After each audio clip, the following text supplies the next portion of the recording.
हाँ जी, hello students.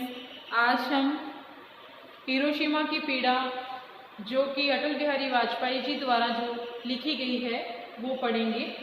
तो सबसे पहले हम जान लेते हैं कि हिरोशिमा की क्या कहानी है, कौन सी स्टोरी है इसके पीछे जो अटल बिहारी वाजपेयी जी ने जो है लिखी है। तो हिरोशिमा के बारे में अगर मैं कहूँ तो हिरोशिमा और नागासाकी ये दो जापान के ऐसे शहर थे जिसको 1945 के अंदर क्या है नष्ट कर दिया गया था, जहाँ पर जो आज भी ऐसी हानिकारक किरणें हैं जो लोगों को, वहाँ जो लोग रह रहे हैं उनको आज भी जो है इफेक्ट करती है। तो यह जो हिरोशिमा और नागासाकी की जो कहानी है, जो यहाँ पे हुआ युद्ध, वो किन किन देशों के बीच में हुआ, कैसे हुआ, उनके बारे में हम थोड़ी सी जो है वो जानकारी हासिल कर लेते हैं। तो यह हिरोशिमा और नागासाकी का जो युद्ध था, यह था कि जब वर्ल्ड वॉर सेकेंड चल रही थी उसके दौरान क्या है कि अमेरिका ने जापान के दो शहर हिरोशिमा और नागासाकी को परमाणु बम का जो शिकार किया, जिससे लगभग 1,30,000 लोगों की जो है उसी समय पर मौत हो गई थी और हजारों की संख्या में जो आज के लोग हैं उन रेडिएशन के कारण मौत का जो सामना कर रहे हैं। तो यह जो बॉम्ब गिराया गया था सबसे पहले हिरोशिमा पर गिराया गया था 6 अगस्त 1945 को हिरोशिमा पर जो है बम गिराया गया था। हिरोशिमा 6 अगस्त 1945 को यह जो बॉम्ब था हिरोशिमा पर सबसे पहले क्या है कि अमेरिका ने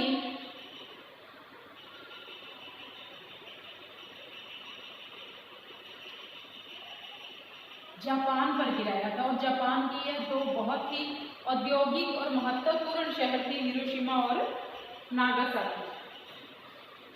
सबसे पहले जो जापान के हिरोशिमा पर जो 6 अगस्त 1945 को जो बॉम्ब गिराया गया था वो था 8:45 के ऊपर जो है ये हिरोशिमा पर बॉम्ब गिराया गया था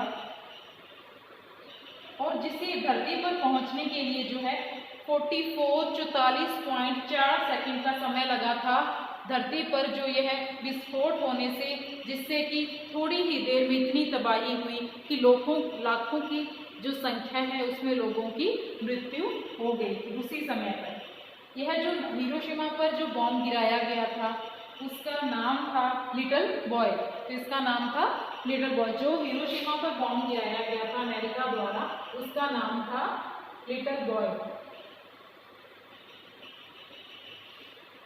ठीक है, 8:45 पर यह गिराया गया था। उसके बाद जो नागासाकी पर हिरोशिमा के बाद जो है अमेरिका ने फुकुआ नामक जो स्थान है, औद्योगिक स्थान है, वहां पर बॉम्ब विस्फोट करने का या बॉम्ब गिराने का जो है सोचा था। पर जिस टाइम ये बॉम्ब गिरना था उस टाइम पे क्या है कि फुकुआ की जहाँ जो मौसम था वो बहुत खराब था, बारिश वाला मौसम हुआ था, जिसकी वजह से क्या है कि बॉम्ब का विस्फोट करना या परमाणु बॉम्ब का जो वहाँ पे बॉम्ब गिराना था वो क्या है उन्हें कैंसिल करना पड़ा। उसी समय पे क्या है हिरोशिमा के बाद जो है नागासाकी को बॉम्ब के लिए जो है परमाणु शिकार बनाने के लिए चुना गया। तो ये था उसी के, जब तक कि जो जापान है वो ये हिरोशिमा की कहानी भूला ही नहीं था। इसका इतना जो लोगों की मृत्यु हुई थी लाखों में, वो भी इससे बाहर ही नहीं आ पाए थे कि 9 अगस्त 1945 को क्या है कि नागासाकी पर भी जो है परमाणु बॉम्ब से शिकार किया गया, जिससे क्या है कि यहाँ पर भी हजारों की संख्या में लोग क्या है मौत के घाट उतार दिए गए और लगभग जो 23% आबादी है हिरोशिमा की वो उसी समय पे क्या है खत्म हो गई थी। ये इतनी इसकी कहानी थी। और ये जो है, और हम हमेशा ही पढ़ते हैं कि युद्ध भले ही कौन कर रहा है, किसके साथ कर रहा है, पर जो युद्ध है, जो लड़ाई है, वो हमेशा ही जो नुकसानदायक होती है उससे किसी भी दल का, किसी भी पक्ष का जो है फायदा नहीं होता है। तो इसके बारे में हमने थोड़ी जानकारी ले ली है कि हिरोशिमा की पीड़ा जो है हम पढ़ने जा रहे हैं कि वहाँ पे जो लोगों ने क्या कुछ फेस किया होगा, वहाँ पे लोगों ने क्या महसूस किया है, इसके बारे में मैंने आपको बताया है कि किसने किस देश पर, कौन से शहरों पर, कौन सी तारीख को जो है ये हमला किया था, ताकि जब आगे कविता पढ़े तो हमें पढ़ने में थोड़ी आसानी हो। इसके बाद है, सबसे पहले हम शुरू करते हैं कि जो हिरोशिमा की पीड़ा है वो अटल बिहारी वाजपेयी जी द्वारा लिखी गई है।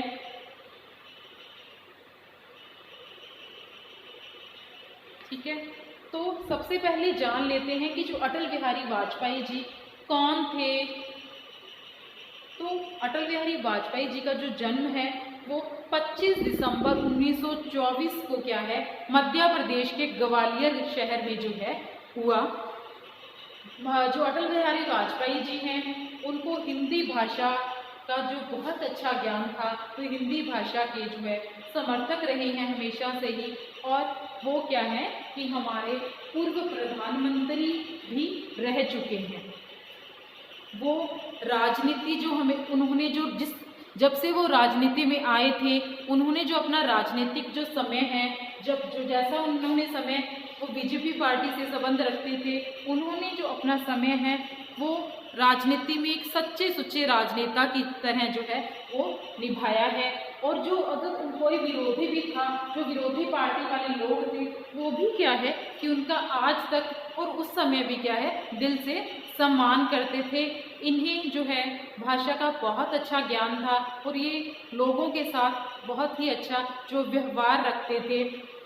सबसे पहले जब 1996 में इनको जो प्रधानमंत्री बनाया गया, सबसे पहले 1996 में, तो क्या है कि इनका जो कार्यकाल है वो सिर्फ 13 दिन के लिए ही चला, क्योंकि इनकी पार्टी जो है वो ज़्यादा समय तक नहीं टिक पाई और 13 दिन के अंदर क्या है इनकी जो पार्टी है उनको हार का सामना करना पड़ा। तो इन्होंने 13 दिन के बाद क्या है अपने पद से इस्तीफा दे दिया था। उसके बाद 1996 के बाद क्या है कि इन्होंने 1998 में भी क्या है प्रधानमंत्री पद पर इनको विराजित किया गया। वहां पर भी क्या है कि इनकी पार्टी की बीजेपी और एनडीए के साथ मिलकर इन्होंने गठबंधन करके क्या है पार्टी बनाई थी, पर वो भी क्या है ज्यादा समय तक नहीं टिक पाई और 13 महीनों के अंदर ही क्या है सरकार गिर गई, सरकार खत्म हो गई। इनकी जो प्रधानमंत्री की कुर्सी है वो फिर से जो क्या है दूसरी बार इनसे छिन गई। उसके बाद क्या है कि धीरे धीरे जो बीजेपी पार्टी है वो 1980 के अंदर है सामने आई, जिससे क्या है कि इन्होंने 13 अक्टूबर 1996 को प्रधानमंत्री पद का जो है शपथ ली। और इन्होंने इस टाइम जब ये 1996 के अंदर क्या है कि प्रधानमंत्री बने, तो 13 अक्टूबर 1996 को इन्होंने जब प्रण लिया, शपथ ली, तो इन्होंने अपना जो 5 साल का कार्यकाल था वो पूरा किया। उसके बाद बीजेपी जो है वो भी सामने आने लगी एक अच्छी पार्टी के रूप में। उसके बाद क्या है कि 2004 में जो अटल बिहारी वाजपेयी जी ने क्या है राजनीति से संन्यास ले लिया था। 1996 को क्या है प्रधानमंत्री के रूप में ये सामने आए। उसके बाद क्या है 2004 को इन्होंने क्या है राजनीति से संन्यास ले लिया था। इनके कार्यों को देखते हुए, इनके व्यवहार को देखते हुए, इनकी रचनाओं को देखते हुए, इनके भाषण देने को ढंग को देखते हुए इनको क्या है कि भारत रत्न से भी क्या है सम्मानित किया गया था।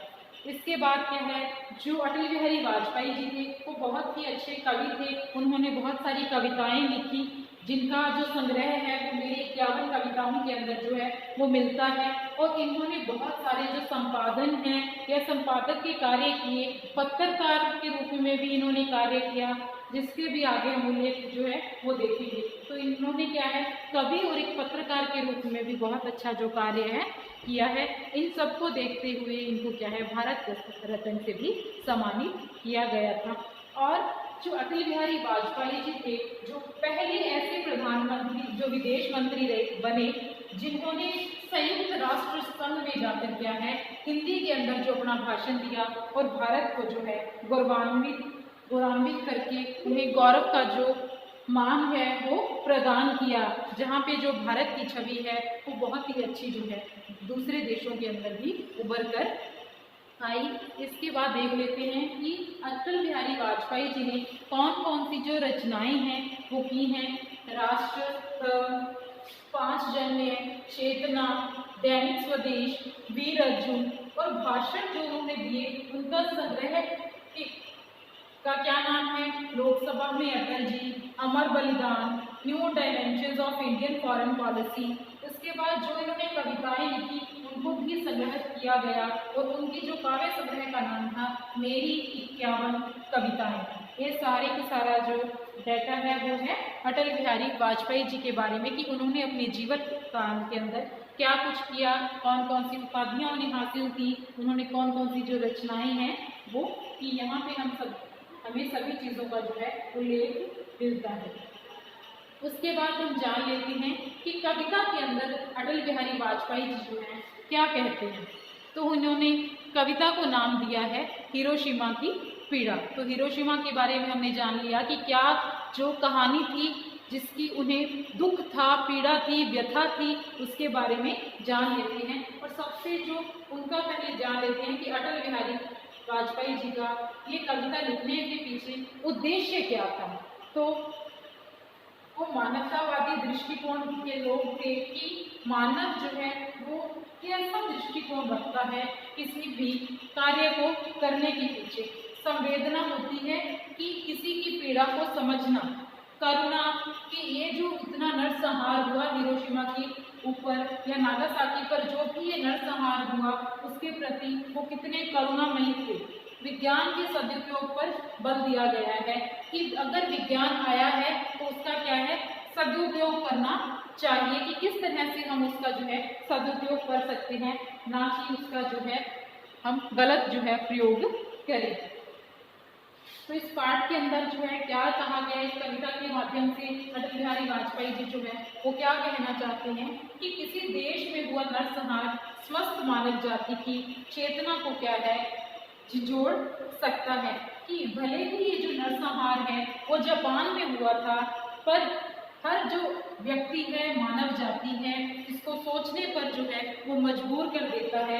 ऐसे में हमारा उत्तरदायित्व क्या होता है कि ये सब देखते हुए हमारा क्या कर्तव्य बनता है, हमारा क्या उत्तरदायित्व है, जानने के लिए है पाठ जो है यह कविता आगे देखते हैं।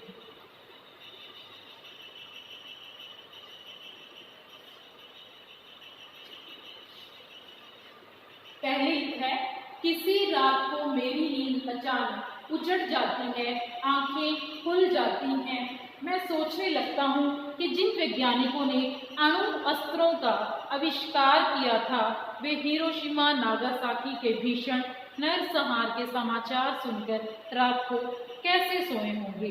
क्या उन्हें एक क्षण के लिए ही सही यह अनुभूति नहीं हुई कि उनके हाथों जो हुआ अच्छा नहीं हुआ। यदि हुई तो वक्त उन्हें कटघरे में खड़ा नहीं करेगा यह, किंतु यदि नहीं हुई तो इतिहास उन्हें जो है कभी माफ नहीं करेगा। तो अटल बिहारी वाजपेयी इस कविता के माध्यम से हमें क्या समझाना चाहते हैं कि किसी रात को मेरी नींद अचानक उचट जाती है। नींद अचानक उचट जाने का मतलब है कि जब कभी मेरी जो रातों की नींद है वो खुल जाती है तो मैं क्या सोचने लगता हूँ, जिन वैज्ञानिकों ने अणु अस्त्रों का आविष्कार किया था, कि जिन वैज्ञानिकों ने, जिन लोगों ने इन परमाणु बॉम्ब का जो है वो आविष्कार किया था, इन्वेंशन की थी, वे हिरोशिमा नागासाकी के भीषण नरसंहार से समाचार सुनकर कि वे व्यक्ति जिन्होंने अणु अस्त्रों का, अणु परमाणु बॉम्ब का जो है वो आविष्कार किया था, वे हिरोशिमा और नागासाकी का जो बॉम्ब विस्फोट हुआ था वहाँ पे, वो उस रात को कैसे सोए होंगे कि लाखों करोड़ों लोगों की जो जानें हैं वो चली गई, और क्या वो रात को सोए होंगे ये सोचकर क्या उन्होंने यह सोचा होगा कि कितने ही लोगों का जो नाश हो गया, कितने ही लोगों की जो है मृत्यु हो गई? क्या उन्होंने एक मिनट के लिए भी यह सोचा? क्यों उन्हें एक क्षण के लिए ही सही यह अनुभूति नहीं हुई कि क्या उन्हें एक क्षण, कुछ समय के लिए भी यह अनुभूति, आभास जो है वो नहीं हुआ कि उनके हाथों से अच्छा नहीं हुआ, कि उन्होंने जो बॉम्ब बनाए, जो बॉम्ब विस्फोट हुए हिरोशिमा और नागासाकी में, क्या उन्होंने यह अच्छा किया? क्या लोगों के लिए अच्छा था कि जिन लोगों की, लाखों करोड़ों लोगों की जान गई, क्या उनका कोई भी इस सब से, इस युद्ध से लेना देना था? नहीं। यदि हुई तो वक्त उन्हें कटघरे में खड़ा नहीं करेगा कि अगर उन्हें यह अनुभूति अवश्य हुई होगी या उन्होंने उस समय है सोचा, तो जो समय है वो उन्हें एक दिन जो है कटघरे में जरूर खड़ा करेगा। किंतु यदि नहीं हुई तो इतिहास उन्हें कभी भी माफ नहीं करेगा। कि अगर उन्हें वक्त ने अगर नहीं यह समझाया या वक्त ने उन्हें कटघरे में खड़ा नहीं किया, पर क्या है कि इतिहास उन्हें एक दिन क्या है माफ नहीं कर पाएगा। इतिहास उन्हें जो, अगर लोगों को यह पता चलता है कि उन वैज्ञानिकों ने या उन वैज्ञानिकों का अगर नाम सामने आता है, तो लोग जो हैं उनको कभी भी माफ नहीं करेंगे। क्योंकि जो यह नरसंहार हुआ उससे उस टाइम के लोगों का ही नहीं, आज तक भी जो लोग हैं उसके हानिकारक जो प्रभाव है, परिणाम है, उनका सामना कर रहे हैं। उन्हें बहुत सारी जो असुविधाएं हैं, हेल्थ प्रॉब्लम्स हैं, उनका सामना आज तक भी इतने सालों के बाद भी जो है करना पड़ रहा है। तो अटल बिहारी वाजपेयी जी इस कविता के माध्यम से हमें ये बताना चाहते हैं कि जो विज्ञान है भले ही अच्छा है, पर विज्ञान का जो है, हमें वैज्ञानिक चीज़ों का क्या है कि सदुपयोग करना चाहिए, ना कि उन चीज़ों का जो है हम गलत प्रयोग करें और लोगों की जो है वो जानें चली जाए।